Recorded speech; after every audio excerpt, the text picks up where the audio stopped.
नमस्कार एवं उत्तर प्रदेश देख रहे हैं आप सभी और आपके साथ हूं मैं जयति मिश्रा। बुलेटिन की शुरुआत करेंगे इस वक्त की हेडलाइंस के साथ।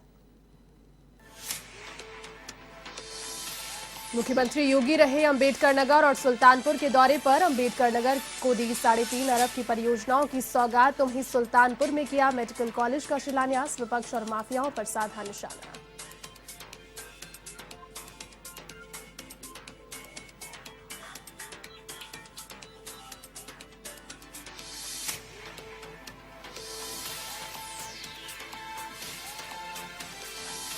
मुख्यमंत्री योगी ने वाराणसी में लिया पीएम के दौरे की तैयारियों का जायजा। अधिकारियों को दिए दिशा निर्देश। पीएम रविवार को वाराणसी में करेंगे 30 परियोजनाओं का शुभारंभ।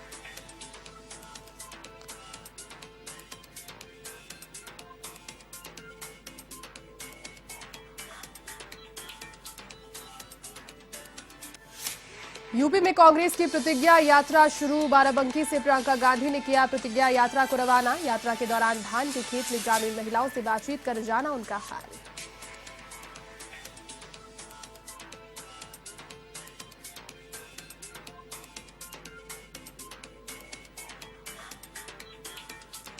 योगी सरकार ने बदला फैजाबाद रेलवे जंक्शन का नाम। अयोध्या कैंट रखने का लिया फैसला। सांसद लल्लू सिंह ने पीएम मोदी और मुख्यमंत्री योगी से की थी नाम बदलने की अपील।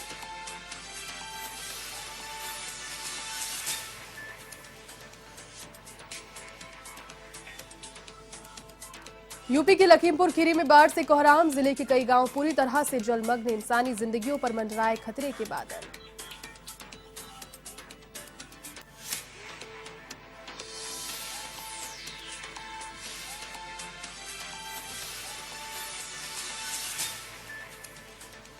चलिए अब खबरें विस्तार से। मुख्यमंत्री योगी आदित्यनाथ अंबेडकर नगर के दौरे पर रहे। इस दौरान उन्होंने जनसभा को संबोधित किया।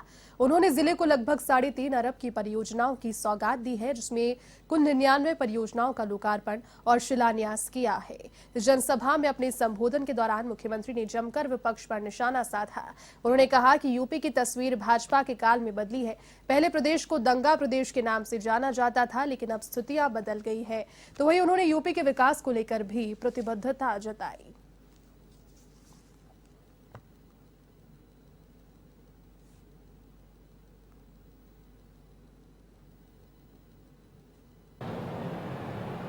ये 334 करोड़, जिसमें 304 करोड़ रुपए की परियोजनाओं का शिलान्यास है और लगभग 30 करोड़ की परियोजनाओं का आज यहां पर लोकार्पण हो रहा है। भाइयों बहनों, इससे पहले 2 वर्ष पहले सितंबर 2019 में भी मैं यहां आया था। तब 173 करोड़ 74 लाख रुपए की लागत से हम लोगों ने 43 परियोजनाओं का लोकार्पण और 9 करोड़ 15 लाख रुपए की लागत से 17 परियोजनाओं का उस समय शिलान्यास किया था। अगर आप देखें तो इस अकेले जनपद में विकास की परियोजनाएं किस द्रुत गति से आगे बढ़ती थी विगत 4.5 वर्ष के अंदर देखने को मिली है। यह विकास की सोच भारतीय जनता पार्टी की सोच है और विकास की सोच के साथ आप सबको जोड़ने के लिए ही आज मैं आपके बीच में यहां पर उपस्थित हुआ हूं। यह मंच यहां पर उपस्थित आपके बीच हुआ है क्योंकि विकास की इन्हीं परियोजनाओं के माध्यम से हम सबके जीवन में परिवर्तन होगा और इन्हीं योजनाओं के माध्यम से प्रत्येक नागरिक के चेहरे पर खुशहाली लाई जा सकती है। भाइयों बहनों, कुछ ही दिन के अंदर हम लोग दीपोत्सव का पर्व दीपावली मनाएंगे। अयोध्या कमिश्नरी का यह जनपद मर्यादा पुरुषोत्तम भगवान श्री राम के भाव से पूरी तरह ओतप्रोत होता हुआ दिखाई देगा। तो वहीं मुख्यमंत्री योगी ने सुल्तानपुर में राजकीय मेडिकल कॉलेज का शिलान्यास किया। 271 करोड़ रुपए की लागत से मेडिकल कॉलेज का निर्माण होना है। मुख्यमंत्री योगी ने 46 करोड़ 33 लाख रुपए की लागत से 126 विकास परियोजनाओं का लोकार्पण और शिलान्यास किया। तो वहीं जनसभा को संबोधित करते हुए मुख्यमंत्री योगी ने कहा कि जिले के लोगों के लिए ये दीपावली का उपहार है। 2004 से 2014 तक की सरकार का उद्देश्य भारत की आस्था पर प्रहार करना था। 2009 के बाद तो केवल घोटाले हुए। एक परिवार दिल्ली में तो एक लखनऊ में जनता के पैसे का लाभ लेता था, पर अब प्रदेश में विकास हो रहा है। उन्होंने कहा कि अब माफिया गरीबों की जमीन नहीं छीन पाते, क्योंकि हमारा बुलडोजर हरदम तैयार रहता है। अगर जमीन कब्जाने का प्रयास किया तो बुलडोजर छाती पर चढ़ जाएगा।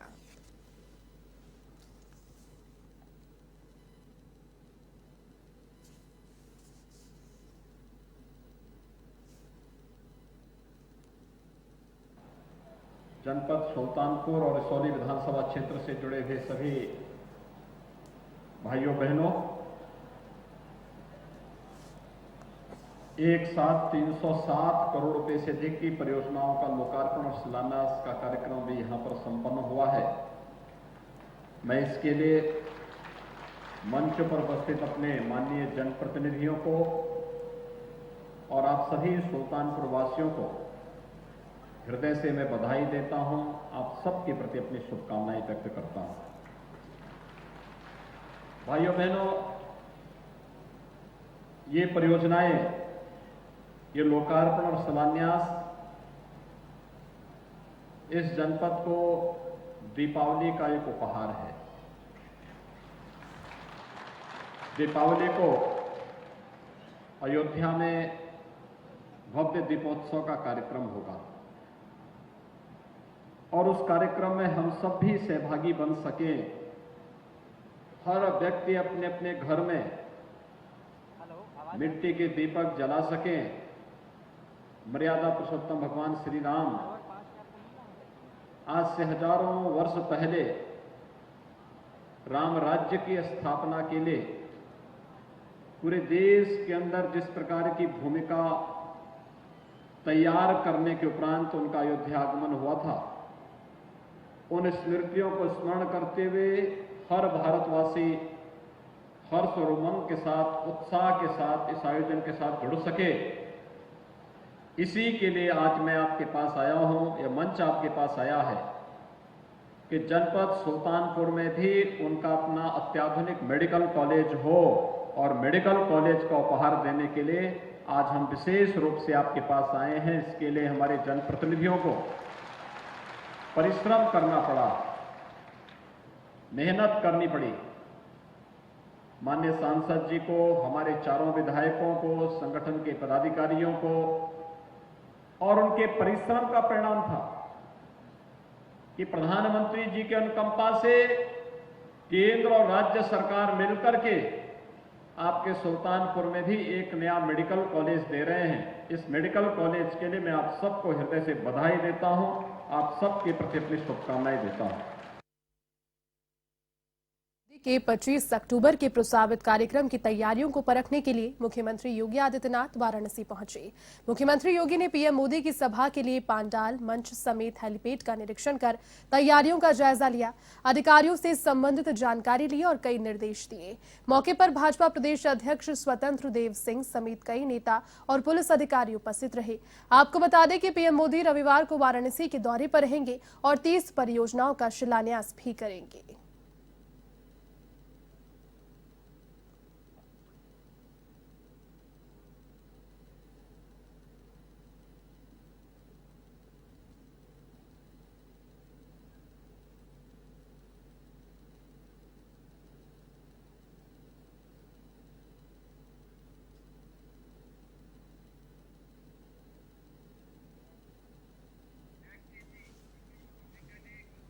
तो वहीं दीपावली से पहले मुख्यमंत्री योगी आदित्यनाथ गोरखपुर वासियों को 150 करोड़ रुपए की नगर निगम की योजनाओं का शिलान्यास और लोकार्पण कर उपहार देंगे। इसी के साथ वे शहरवासियों को मल्टी लेवल पार्किंग की सौगात देने जा रहे हैं। जी हां, शहर के बीचों बीच बनकर तैयार हुए इस 4 मंजिला पार्किंग से जहां जाम और अतिक्रमण से लोगों को निजात मिलेगी, तो वहीं ये पार्किंग शहर के विकास में 4 चांद लगाएगा। इस मल्टी लेवल पार्किंग में 305 4 पहिए और इतने ही 2 पहिए के वाहनों को एक साथ ग्राउंड फ्लोर से लेकर टेरेस तक खड़ा किया जा सकता है। मुख्यमंत्री योगी गोरखपुर के दीनदयाल उपाध्याय गोरखपुर विश्वविद्यालय में रविवार को नगर निगम के 150 करोड़ रुपए की विभिन्न परियोजनाओं का शिलान्यास और लोकार्पण करने वाले हैं। साथ ही दीपावली तक 5 नवंबर तक की पार्किंग पूरी तरह से निःशुल्क रहेगी। सड़क पर जाम और अतिक्रमण की समस्या के साथ चालान से भी निजात मिलेगा।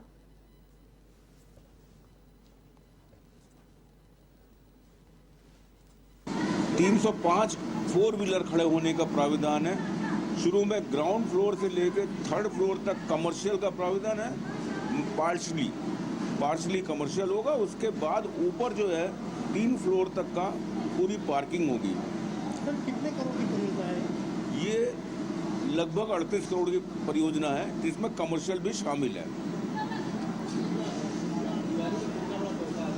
दिवाली पे पूरी पार्किंग खोल दी जाएगी। 5 तारीख तक फ्री पार्किंग रहेगी, ऐसा उपाध्यक्ष महोदय द्वारा आदेश दिए गए। उत्तर प्रदेश विधानसभा चुनाव के लिए अपने अभियान को धार देने के लिए कांग्रेस ने आज प्रतिज्ञा यात्रा की शुरुआत की। पार्टी की राष्ट्रीय महासचिव और प्रदेश प्रभारी प्रियंका गांधी वाड्रा ने बाराबंकी के जैतपुर विधानसभा क्षेत्र के हरक इंटर कॉलेज में प्रतिज्ञा यात्रा को झंडी दिखाकर रवाना किया। तो वहीं इसके अलावा सोमवार को वाराणसी और सहारनपुर से भी प्रतिज्ञा यात्रा निकलेगी। इस जानकारी के अनुसार बाराबंकी से निकली यात्रा बुंदेलखंड तक जाएगी। यात्रा बाराबंकी से लखनऊ, उन्नाव, फतेहपुर, चित्रकूट, बांदा, हमीरपुर और जालौन होते हुए झांसी में समाप्त होगी।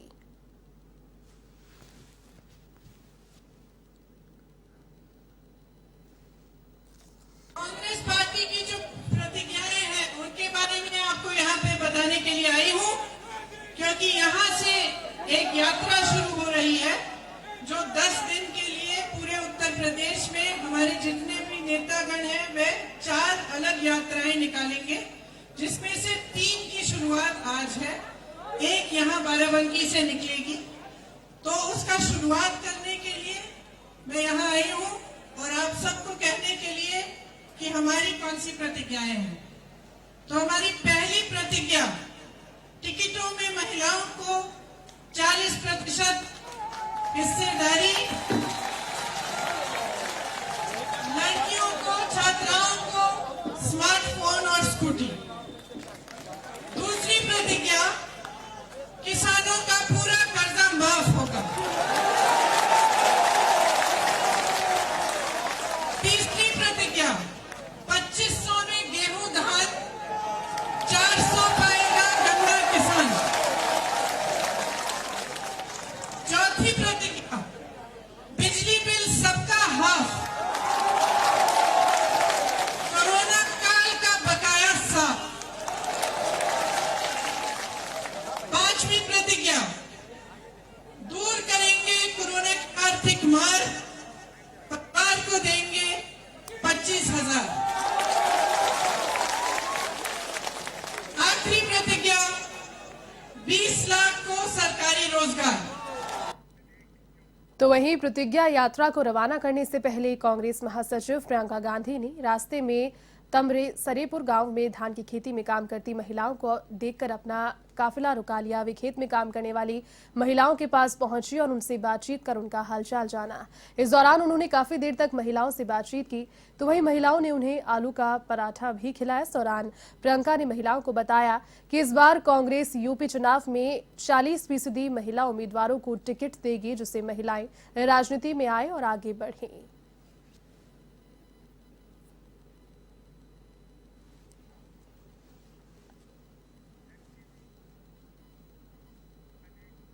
अब खबर यूपी के बलिया से, जहां ट्रैक्टर ट्रॉली खाई में गिर जाने से एक जवान शहीद हो गए। दरअसल अंबासा चौकी से 30 लाइन बटालियन के 5 जवान ट्रैक्टर से दूसरी चौकी के लिए रवाना हुए थे। इसी दौरान बारिश की वजह से फिसलन हो जाने से ट्रैक्टर ट्रॉली खाई में जा गिरी, जिसमें एएसआई रामजी यादव सहित लोगों की मौत हो गई। इस घटना की सूचना मिलते ही पटवार गांव में शोक की लहर दौड़ गई। पार्थिव देह गांव पहुंचने पर हजारों लोगों ने उन्हें श्रद्धांजलि दी और अंतिम विदाई दी गई।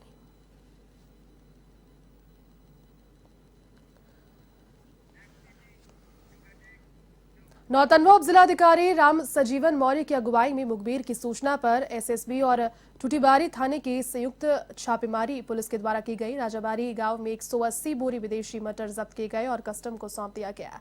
उप जिलाधिकारी राम सजीवन मौर्य ने इस पर बताया कि मटर जब्त करने के बाद मामले की जांच जारी है।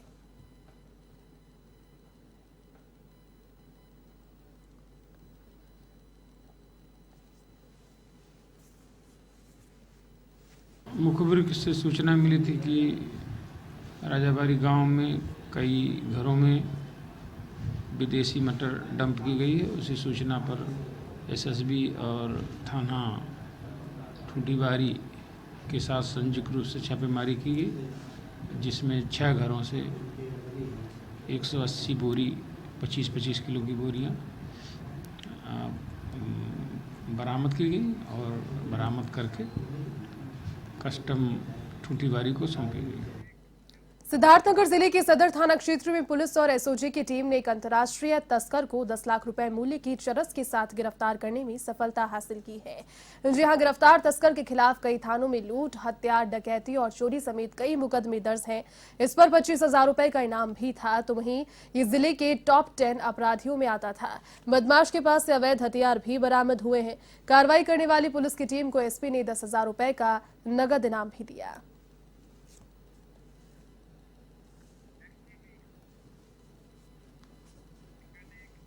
खबर अब बिजनौर के चांदपुर से, जहां स्याऊ निवासी महिला को प्रसव पीड़ा होने पर एशियन नर्सिंग होम में एडमिट कराया गया, जिसके बाद डिलीवरी के दौरान जच्चा और बच्चा दोनों की मौत हो गई। ऐसे में मृतका के परिजनों ने डॉक्टरों पर लापरवाही का आरोप लगाया। डॉक्टर ने पहले नॉर्मल डिलीवरी के बाद महिला से कही उसे भर्ती किया, लेकिन देखभाल सही नहीं होने के चलते जच्चा और बच्चा दोनों की मौत हो गई। ऐसे में गुस्साए परिजनों ने अस्पताल पहुंचकर हंगामा किया। सूचना पर विधायिका कमलेश सैनी चांदपुर मौके पर पहुंची तो वहीं सुरक्षा की दृष्टि से भारी पुलिस फोर्स भी तैनात किया गया।